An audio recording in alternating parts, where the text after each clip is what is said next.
প্রথম কথা হচ্ছে, ব্যাংকে যদি এখনো লোন থেকে থাকে তাহলে কোনো মৃত ব্যক্তি মারা গেলে ফারাইজের নিয়ম, যে ধরেন একটা মৃত ব্যক্তি মারা গেছে, তা আমরা মনে করি মৃত ব্যক্তি মারা গেলেই মানে সম্পত্তি বন্টন হয়ে যাবে, না।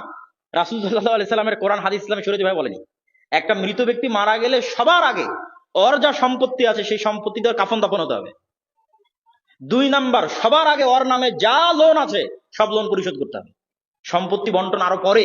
সব শেষ হয়ে গেলে হয়ে যাবে। 3 নাম্বার, যা ওসিয়ত করে গেছে 1/3 সম্পত্তি যদি বাকি থাকে, কিছু সম্পত্তি যদি বাকি থাকে, তার 1/3 দিয়ে ওসিয়ত পূরণ করবে।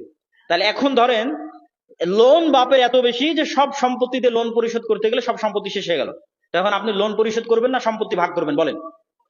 লোন পরিশোধ করতে হবে।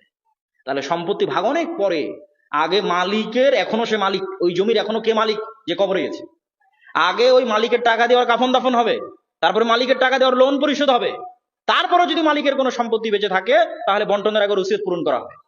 ওসিয়ত পূরণ করার পর এখন তোমরা ভাগ বাটোয়ারা করো। তাহলে আপনার বাবা ব্যাংক থেকে টাকা নিয়ে জমি কিনেছে মানে